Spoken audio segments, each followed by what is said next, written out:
அதே மாதிரி இந்த நாம் தமிழர் கட்சி நடத்திய இந்த மாநாட்ல, இந்த மாநாடுன்னு இல்ல, நாம் தமிழர் கட்சி நடத்தக்கூடிய எந்த பொதுக்கூட்டமா இருக்கட்டும், எந்த ஒரு மாநாடா இருக்கட்டும், நம்ம பயப்படாம போகலாம். சின்ன குழந்தைகள கூட கூட்டிட்டு போகலாம். பெரியவங்க எல்லாரையுமே நம்ம கூட்டிட்டு போலாம். ஏன் அப்படின்னு பார்த்தீங்கன்னா, அ நாம் தமிழர் கட்சி ஒரு கட்டுக்கோப்பான, ஒரு ஒழுக்கமான, ஒரு ஒரு மதிப்புமிக்க ஒரு கட்சி. ஏன்னா, ஒரு நெரிசல் இருக்காது. ஒரு எத்தன லட்சம் பேர் கூடுனாலும், அந்த கூட்டத்தில ஒரு நெரிசல் இருக்காது.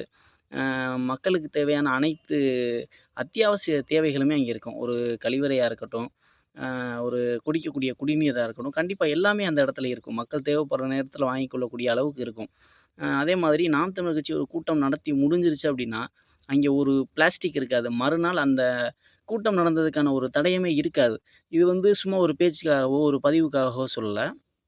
உண்மையிலேயே அந்த மாநாடு எந்தெந்த ஊர்ல அந்தந்த மாநாடு நடத்துறாங்களோ, அந்தந்த ஊர்க்காரங்களுக்கு நல்லா தெரியும்.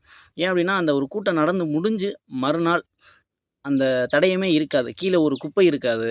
அ மக்கள் உட்கார்ந்திருந்த நாற்காலிய எடுத்து அவங்களே எல்லாமே அடுக்கி வச்சுட்டு போயிருவாங்க.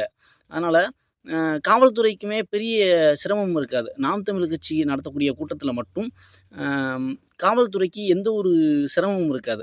அ நாம் தமிழர் கட்சி கூட்டத்தில மட்டும் தான் காவல்துறை எந்த ஒரு சிரமமும் இல்லாம, எந்த ஒரு பதட்டமும் இல்லாம அமைதியா இருப்பாங்க. அமைதியா உட்கார்ந்திருக்க முடியும். ஆனா மத்த கட்சியில நம்ம அப்படி பார்க்க முடியாது. இத மத்த கட்சிகள நீங்க பார்க்க முடியும். இந்த ஒழுக்கத்தையும், இந்த கட்டுப்பாடையும் நீங்க மத்த கட்சி எந்த கட்சியிலயுமே பார்க்க முடியாது. சில கட்சிகள் கூட்டமே இருக்காது. காசு குடுத்து கூட்டிட்டு வருவாங்க. இல்ல சில கட்சிகள் வந்து அங்க ஆள வர சொல்லிட்டு இவங்க உட்காந்து சீட்டு விளையாடிக்கிட்டு இருப்பாங்க. இல்ல ஒரு அந்த கூட்டத்தில ஒரு கச்சேரி நடக்கும். ஒரு ஆடல், பாடல் நடக்கும்.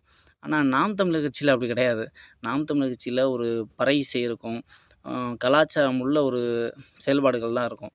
அ பாட்டு இருக்கும். அந்த மாதிரி தான் இருக்கும். மத்தபடி இந்த ஆடல், பாடல் இந்த மாதிரி அரைகுறையா ஆடை போட்டு இந்த மாரி ஆடுறது, இந்த மாரி நிகழ்வே இருக்காது.